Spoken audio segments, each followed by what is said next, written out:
Hey guys, this is Red and Blue, your channel on YouTube for all things PSG in English. Please subscribe.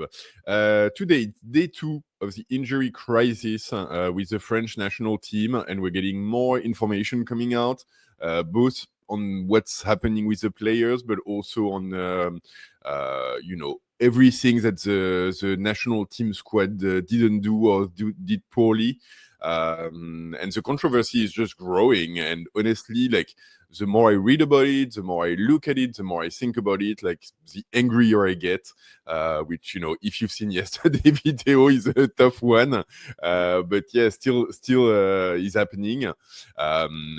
So yesterday we were only talking about Dembélé. So if you've been living under a rock, it's not only Dembélé. Désiré Doué also got injured in that same game against Ukraine. And it is not just a knock, like Deschamps was saying in his interview with the broadcaster of the game at halftime. It is a real injury as well.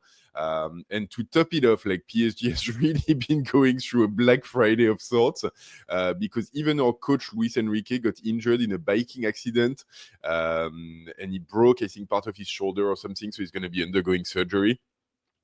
So yeah, Black Friday for injuries for PSG.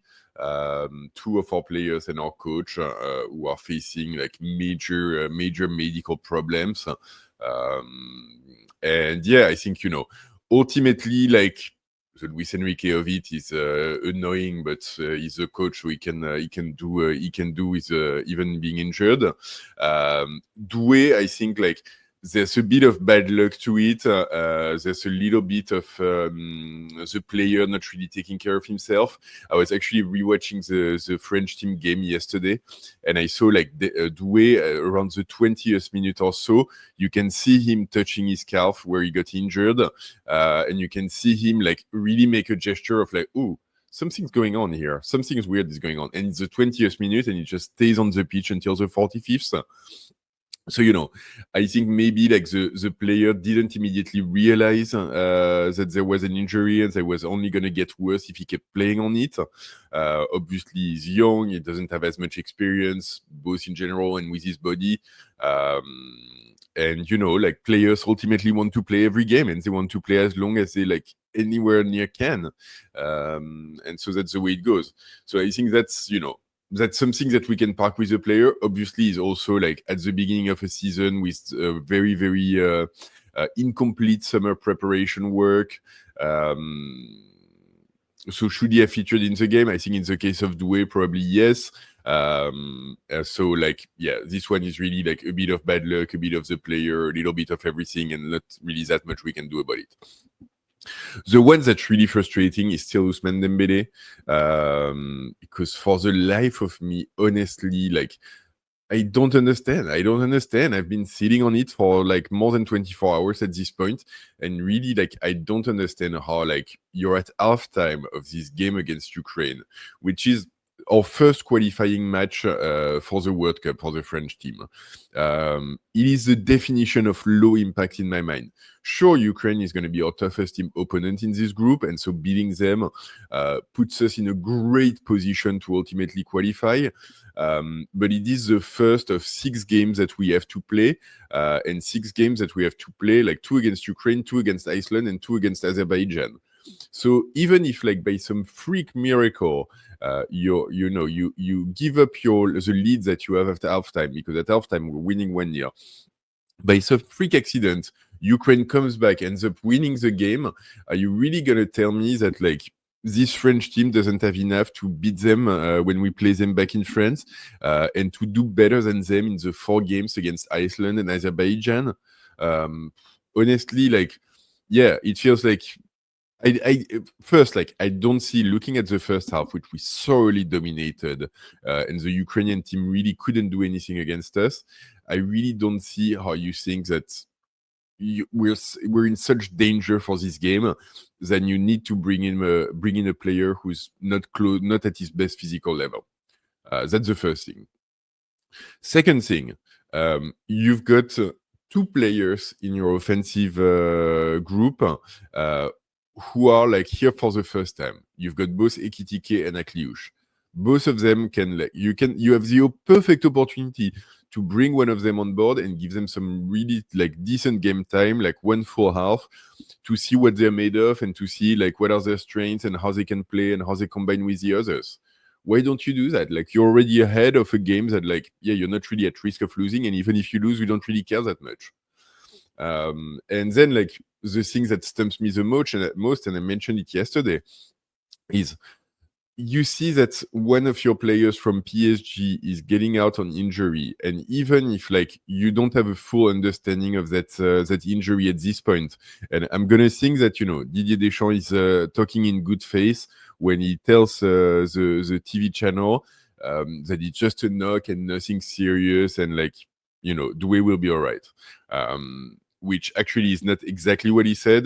He said it's something that grew throughout the first half, which to me is a massive red flag. But let's keep it at it's not a big deal. It's not a bad one, so it's fine. But still, it's a PSG player getting injured. Like, why don't you think that like it might be an issue to put in another PSG player who just coming back from injury, who's like has a history of trouble and problems physically? And it doesn't make sense to me. It doesn't make sense to me. I think you're taking risks in a way where like the very obvious happens. Anyway, I'm not gonna go into this because I did like my rant yesterday, and like you can see I'm getting steamed again because like it's really annoying. But anyway, like the news of the day is really like something that PSG released is that they did actually like send a letter to the squad of the French team ahead of the game against Ukraine, to talk about like all of the troubles that they have working with the French national team on medical issues. And that letter is, my God, I can like see the frustration, and I definitely understand the frustration of the team. The letter is in French, and I haven't translated all of it, but yeah, it starts with, "We have to tell you our great worries and profound discontent on the topic of managing our players' health.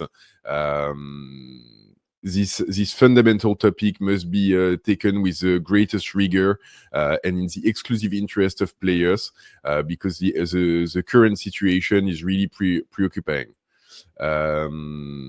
They say in this international window, two of our players are injured, Ousmane Dembélé and Lucas Hernandez, and they were still called up and then kept within the group, despite a clinical situation clearly not compatible with playing football. The club's work, medical work, regular and detailed, didn't generate any discussions either before or after the call-up with the staff of the national team. This lack of discussion raises some serious questions in terms of respecting principles of caution and responsibility.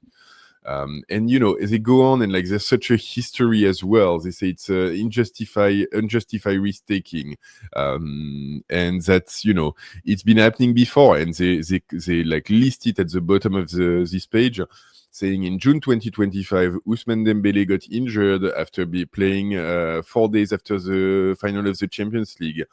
The information about the injury was only shared with the club by the player, with no contact from the staff of the national team. Crazy. Then it goes on. Bradley Barcola, who was also called up for the same games, signaled pain in his knee without any exchanges with the medical teams of the French national team. And he also, and like this one really, like, it's crazy. He also received, translating as I go, but he received a speech negative criticizing our PSG's medical staff, which we consider as unacceptable. It's like, can you imagine? What happened is that Barcola goes to the medical staff of the French team and goes like, "Oh, I've got a pain, like a weird thing, like I'm feeling pain in my knee. Should we look it up, do something?" No, it's fine, mate, and like don't worry, like your PSG doctors, they don't know what they're talking about. like, who the hell do you think you are? Like, who the hell do you think you are? And it goes on. September 2024, Warren Zaire-Emery got a muscle issue during a call-up with the French national team. And there too, no information transmitted to the club. It's really like completely insane. It goes on. There's a second page as well. Let me put it up. I mean, it's all in French, so I don't know what good it does, but you know, I've done my homework. Is the point. We also see that players are generally called up despite a medical status incompatible with playing football, as is the case today. And what they say is that, and that's a great point. This is in particular like annoying because with every other national federations, they have like conversation which happens fine, and they share information, they talk to each other, they discuss the players, and you know what is their fitness level and what do they need to do to be taken care of. And they say like this issue of lack of communication and lack of transparency is only happening with the French national team. Only happening with the French national team. And like they go on and make a recommendation of saying like we need to put in place better like ways of working and communication systems, so that you know like there's a better ways of working ultimately, like, and a better way of taking care of the player. And they finish by saying again, and within urgency, we want to underline that the current situation of Mr. Ousmane Dembélé and Mr. Lucas Hernandez, both injured but called up and kept within the squad of the French team, is calling for urgent and responsible decisions. The medical staff of the national team received, as always, all of the clinical and radios and exam work that refer to the player, transmitted in a clear and thorough way by the medical teams of Paris Saint Germain.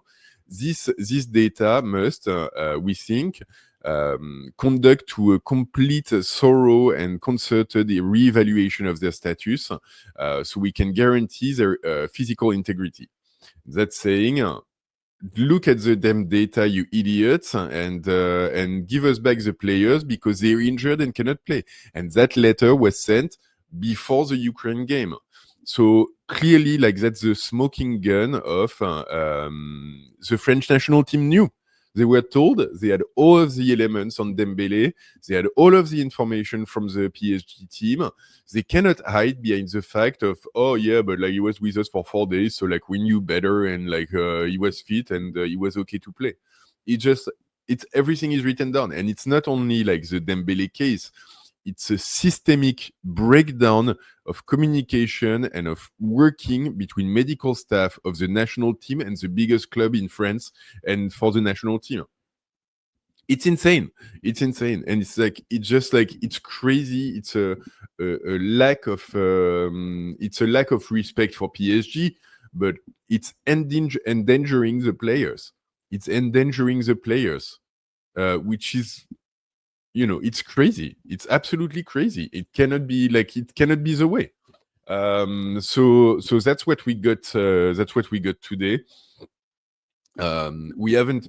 I think like the French national team and the FFF has stayed like relatively quiet. The only thing that they've said is hide behind the text of the FIFA and the rules of the FIFA, which is saying, by the way, and I'll just say this because there's also I think a lot of question mark. FIFA rules are that if a player is called up by a national team, he has to go. He has to go. If he's injured, his injury needs to be checked by a doctor accredited by the national team. So Dembélé being injured, and in this case, Lucas Hernandez apparently being injured, they still have to go to the French national team. And the French national team, the doctor has to look at them and say like, yes, you're injured, it's fine, go home. We won't use you for this international call-up, which in this case didn't happen. And so the French national team can decide, no, actually, like, it's not that bad. Like, you'll just stay with us and we'll do whatever we want with you. which is what happened here. And it's a rule of FIFA, and the players and the club have absolutely no say and no recourse in that context. The only thing would have been like, players saying, Dembele saying like, yeah, I don't feel it, like I don't want to play, coach, like I'm not 100%. But obviously, like, players want to play every game on one side, and two, there's also like and that's where it's a bit iffy, but like there's always rumors and there's always stories and there's always happening in world football of players doing that who then get blacklisted and never like come back to the national team. So it is a risk for the players, and one that typically they're not willing to take, and they want to play anyway. So like that's why there's a staff. That's why there's a staff, because like you can't count on the players to be making those decisions in the best way. They're not doctors. They don't have the So yeah. So this is the latest happening. Where does it leave us for PSG? Because I think that's the question. So the club announced that Dembélé will be missing for 6 weeks, and Doué will be missing for 4 weeks. So the players will miss PSG Lens in a week's time. Then the first Champions League game against Atalanta on the 17th. They're going to be missing the Classico against Marseille in Marseille. They're going to be missing the game against Auxerre in Parc des Princes. They're going to be missing the Barca game in Barcelona. They're going to be missing Lille, which is, one of our big rivals in the French league. And then, like, at the point where Doué comes back, there's another, I think, international week at this point. So, it'd be interesting to see that one. And then Dembélé will also be missing the game at home against Strasbourg on the 17th of October. And then I think at this point, the question mark is also like, how long will it take them to get back to full fitness? Because you see Dembélé and you see what happened during the Club World Cup. PSG knows that the player is fragile and like needs to be treated a specific way. So they're very careful with him. They give him a long like ramp up, a slow ramp up. And so like during the Club World Cup, it took like the better part of a month to get him back to like starting 11. So it's not only the 6 weeks, it's that the 4 weeks after, like the player is here, but you can't really like fully count on him being at the top level. Doué should be faster, I think, but still like it's a big issue. So, that's where we stand today. It's really like nonsense at every level and stuff that shouldn't happen. And the last question is really for us, like for all of those games that they're going to be missing, what solutions do we have?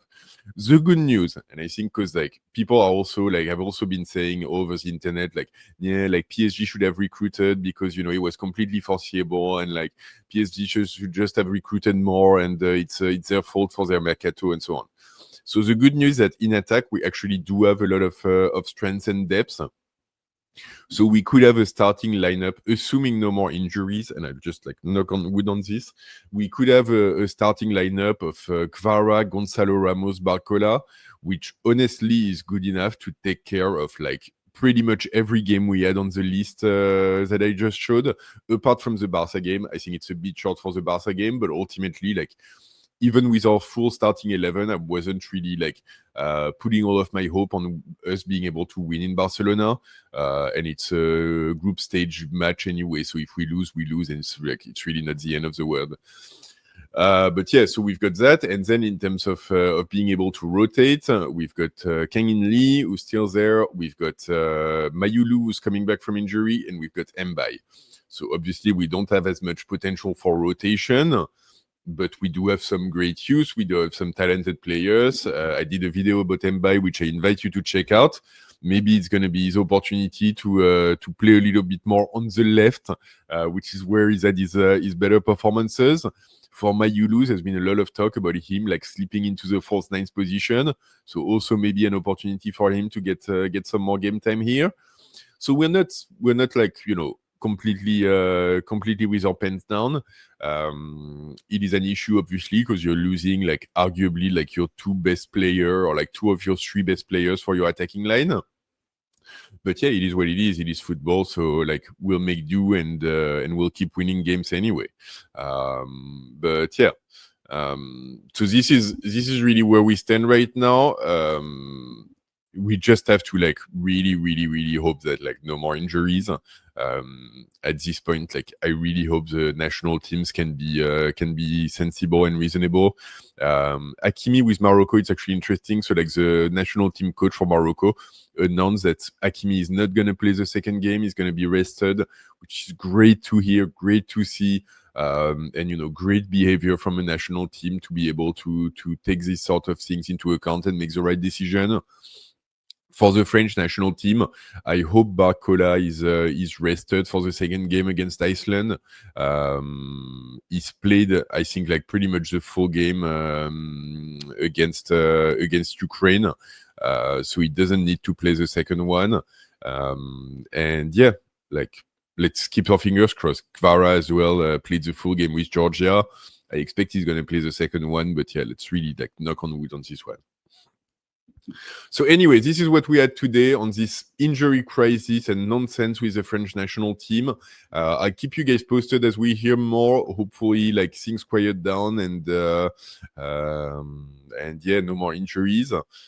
Interestingly, like the French national team will play its second game against Iceland this week in the Parc des Princes. And so I'm really hoping we get some PSG fans in there to tell Deschamps what nonsense his decision-making has been and really make him hear our voices. In the meantime, as always, please like this video, please subscribe to the channel, drop me a comment with how much of an impact do you think those injuries will have, and are you confident in our other players to carry on the mantle while those two are out? And don't forget, ici c'est Paris!